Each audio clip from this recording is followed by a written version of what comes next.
Oui, alors bonjour. Aujourd'hui, je vais faire une vidéo pour présenter en fait la méthode à suivre quand on veut rédiger un texte de problématisation en philosophie. Donc, d'abord, il faut se rappeler c'est quoi l'objectif du texte de problématisation. Tout d'abord, son objectif, c'est de démontrer et d'exploiter le caractère problématique, donc philosophique, de la question de départ. Au fond, il faut montrer au lecteur qu'on est conscient que la question qui nous est posée n'est pas une simple question, mais un problème philosophique. Pourquoi est-ce qu'il faut faire ça? D'abord parce que toutes les questions ne sont pas problématiques. Si je pose une question telle que « Quel est ton nom? » Cette question-là, elle est simple. En fait, tout ce qu'elle souhaite faire, c'est recueillir une information simple, le nom de notre interlocuteur. Si je pose une question telle que « Quelle est la masse de la Terre? » Oui, je veux recueillir une information qui est plus complexe. Connaître la masse de la Terre, c'est plus complexe que connaître le nom d'une personne. Mais au final, ça demeure une cueillette d'informations. Si je pose une question du type « A-t-on le droit de mentir? » Là, c'est pas seulement une information que je souhaite recueillir, mais c'est en fait, je dois prendre position sur un enjeu qui est fondamental. Et donc, une prise de position exige un travail réflexif plus complexe qu'une simple quête d'information. Donc, quelles sont les caractéristiques d'une question justement qui est problématique ou philosophique? D'abord, elle s'adresse à tout être humain. Une question philosophique, elle ne devrait pas être pertinente seulement pour une culture ou pour une époque, mais c'est une question qui s'adresse à nous en tant qu'être humain. Et donc, peu importe notre époque, peu importe notre culture, ces questions, elles sont pertinentes pour nous. Évidemment, une question philosophique peut avoir plus ou moins de pertinence en fonction de l'actualité d'une société donnée, mais reste qu'en tant qu'être humain, une question philosophique, elle doit être pertinente pour n'importe quelle communauté. Aussi, donc, une question philosophique, elle porte sur des concepts fondamentaux. Donc, les concepts qui seront philosophiques seront des concepts qui sont à la base de notre expérience humaine et donc sur laquelle on se repose dans notre réflexion, dans notre action dans le monde. Aussi, donc, la réponse à la question de départ, elle doit nécessiter une réflexion personnelle. Donc, quand on dit personnel, ce qu'on veut dire, en fait, c'est-à-dire que le sujet, la personne qui veut répondre à la question, elle doit réfléchir. Elle ne doit pas simplement communiquer une information, mais elle doit réfléchir, faire un travail réflexif et prendre une position personnelle. Évidemment, quand on parle de réflexion personnelle, on ne veut pas dire ici que toutes les réponses sont bonnes, on ne veut pas dire que tout ce qu'on veut, c'est une opinion.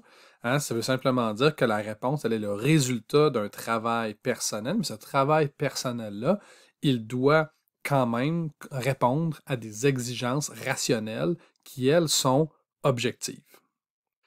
Et donc, sa réponse ne peut pas être définitive, parce que même si notre réflexion répond à des critères rationnels, il n'en demeure pas moins qu'il n'y a pas nécessairement une seule bonne réponse. Il y a des mauvaises réponses à une question fondamentale, à une question philosophique, mais il n'y a pas non plus nécessairement une seule bonne réponse, ce qui implique cette idée qu'on ne peut jamais répondre de manière définitive à une question philosophique.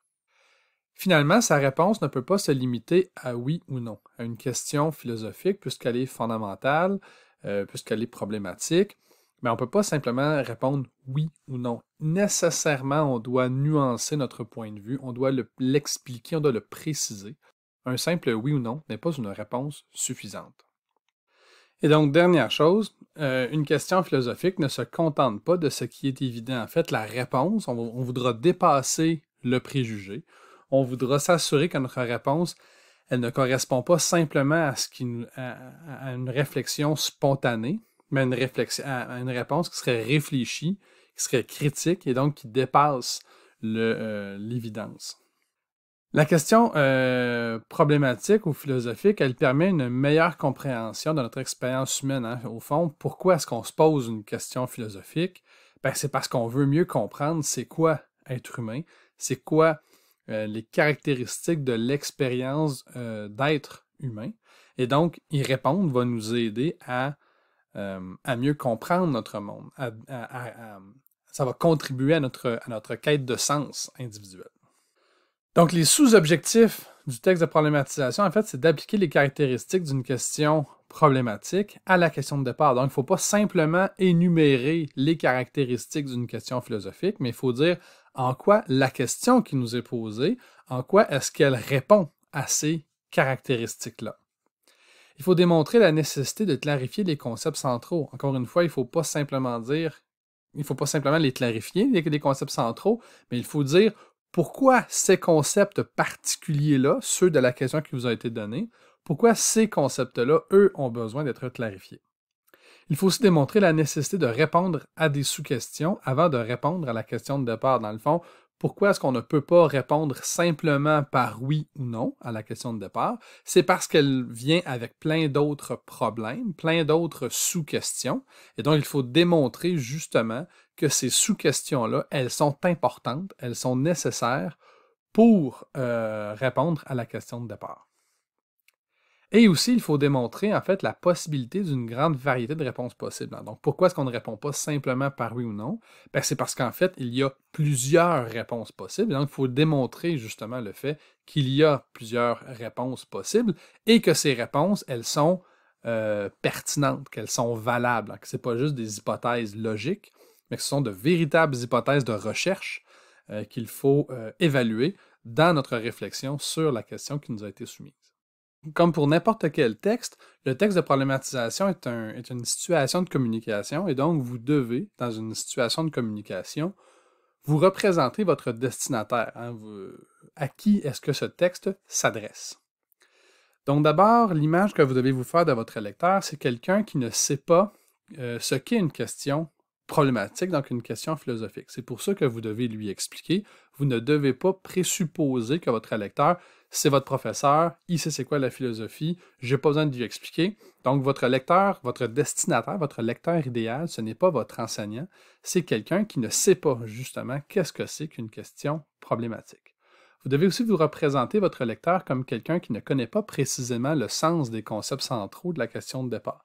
Évidemment, votre lecteur peut avoir déjà entendu les mots liberté, justice, vérité, mais il n'en aura pas nécessairement une compréhension précise, philosophique.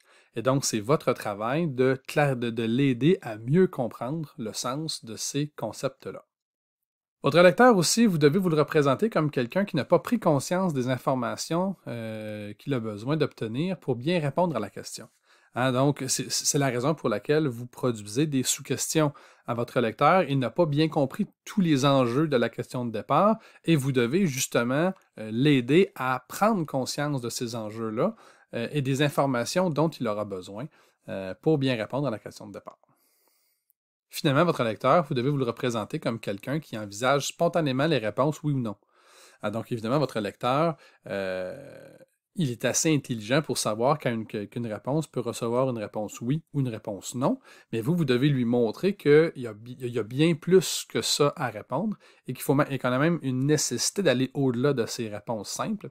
Et c'est pour ça qu'il y aura une nécessité de démontrer une variété d'hypothèses de recherche possibles. Alors voilà, j'espère que cette vidéo vous a aidé à mieux comprendre la tâche qui est attendue dans la rédaction du texte de problématisation. Merci beaucoup.